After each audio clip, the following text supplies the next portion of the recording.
naman akalain na hindi ko rin inaasahan pa.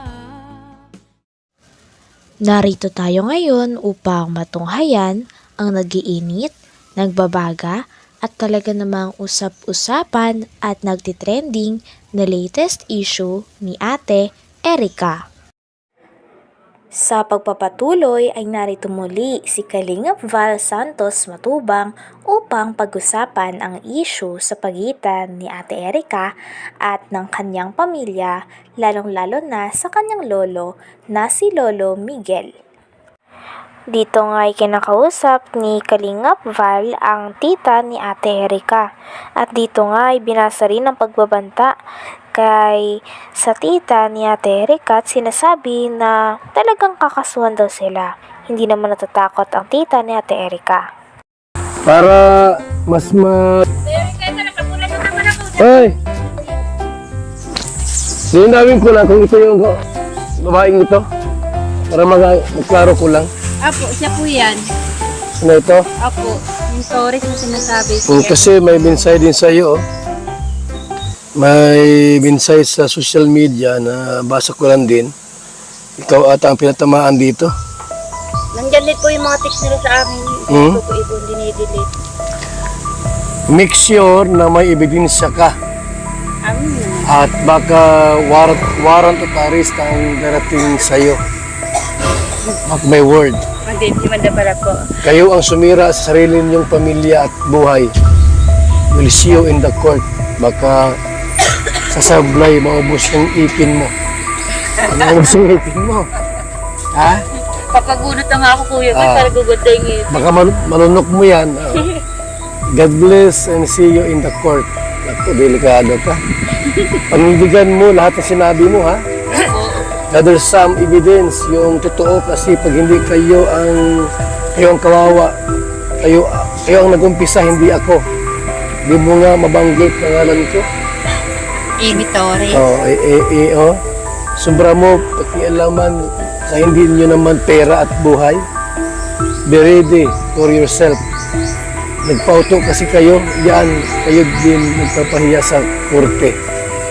Nagpauto kasi kayo, yan, kayo din, mapapahiya sa korte. Gagalit kayo kasi di namin kayo binigyan ng pera. Ano naman po ang kinagagalit po namin sa Kasi kanila. mukha kayong pera. Yun nga po Kahit yun. nakabigay kami ng ilang bisis, deny kayo ng deny. Ano yun? Wala kami Bigay na. Binigay niyo yung pera. Ha? Tay, lulubig, so may binsay sa'yo. Nabasa mo na ito? Di pa. You know? From Init to Nyaka Tourist. Lulumigs. Ano kaya yung topic natin dito? Di ba pira at ikaw ang may hawak? Yung pira, hindi si May. Pero may hawak. Wala akong pira hinahawakan dyan. Ha? Wala akong Yan o. pira. Dahil kayo ang bumili ng mga gamit. Utos lang ni sinabi. Utos yun yung Pinagbintangan pa nga nila na si Lolo Miguel daw ang may hawak ng pera. Ngunit in-explain naman dito ni Lolo Miguel na talagang hindi naman daw sa kanya nanggagaling ang pera at siya ang nagkahawak. Talagang binibigay lang ito sa kanya dahil siya daw ang pinapabili ng nila Ate Erica at ng kanyang ate ng mga materyales para sa bahay. gawa ng Magkano halaga noong binigay sa'yo? lang yata yun. Tandaan lang yata yun. 100,000. Oo. Binigay. Hindi man, Hmm. sa kanya naman ang gagaling. Bibigyan nga sa akin. Ikaw daw ang may hawak ng pera, hindi si May. Wala sa akin, sa kanya. Siya nagbibigay ng pera pang bili ng mga gamit. Kaya ako tayo nandito para malinaw ko naman kasi baka mamayas. Mali ang salita ko, yung pala ikaw pala may kasalanan. Wala. Ha? Ako po siya talaga Oh. wala. Sa kanyang pera. I have some evidence of what happened from the start. Isa lang to sa ebidensya namin and more pa in the court. Hindi naman ka rin. Hindi kami natatakot. Don't miss it. Kasi Oh. nakakatotohanan lang po kami. You want to fix this. Ayaw niyo manahimik kasi. So, this is not a joke for us. And sorry. Sorry ha, need ko na po kasi magsalita. Sumubra na kayo kay Erika. Alam mo ko, Kami Beget, po, yan. kami pa po yung napaligtas. Nung hindi pa si Mrs. na ospital, ako ang inuutosan nila at wala man silang alam sa pagbibili ng mga steel bar, siminto, graba, buhangin. Baka, Binibigay mo sa akin ang pera. Di, ako na permit, siyempre ako nagkuhan sa hardware. Yun. At di siyempre, ako talagang nagbabayad sa hardware. Perma ako dun. Pero sa kanilang gagaling ang pera. Ganun. May prueba naman din po kami kung yung kanino ang pera.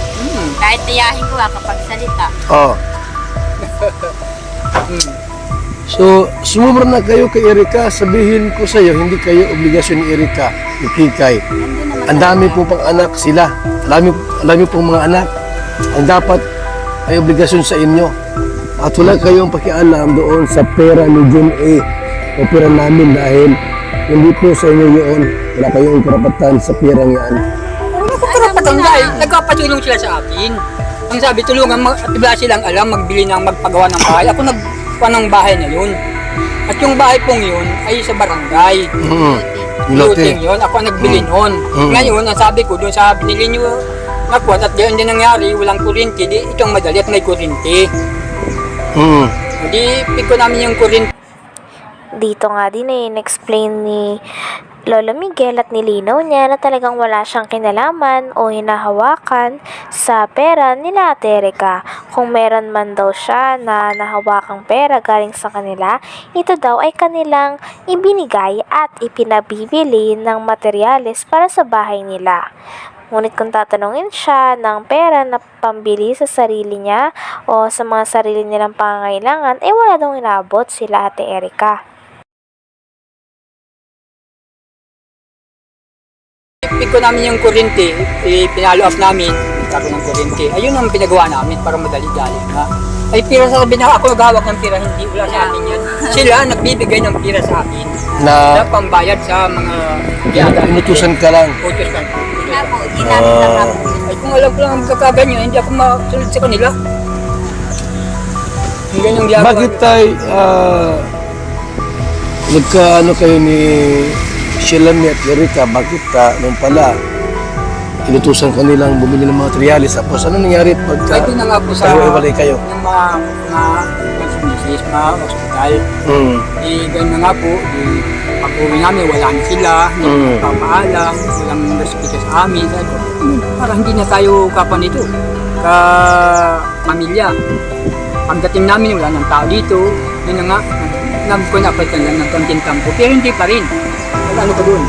Tapos kung ano pang binabato sa akin, mukhang kwarta daw. Ako, sa social media na yung Magulo po nila, baliktad po.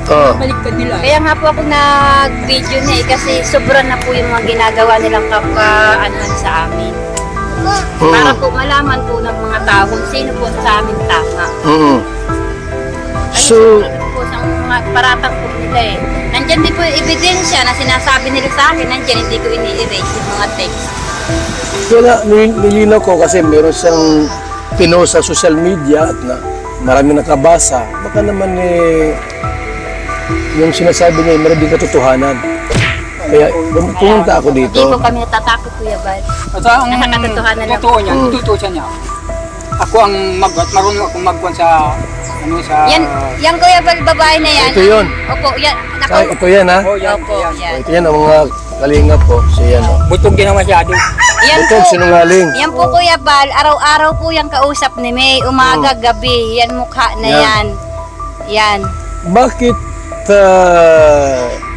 itong babae ito pumasok sa buhay ninyo kina Erika at Shelami? Halungkat niya Sino ba ito? Si Meteoris po yan. Kilala niyo ba ito? Kung kamag-anak niyo ba ito? Hindi pa po namin yan nakikita. Tay, kamag-anak mo to, Tay? Hindi ko pa nga nakita. So, Personal. Ngayon ko lang nakita. Bakit nakialam sa buhay ninyo? Hindi ko po alam. Lagi po Hanggang dito na lamang muna ang ating nag-iinit, nagbabaga, pinag-uusapan at talaga ng mga nagtitrending na latest issue ni Ate Erika. Maraming salamat sa inyong panonood. Hanggang sa muli. Bye!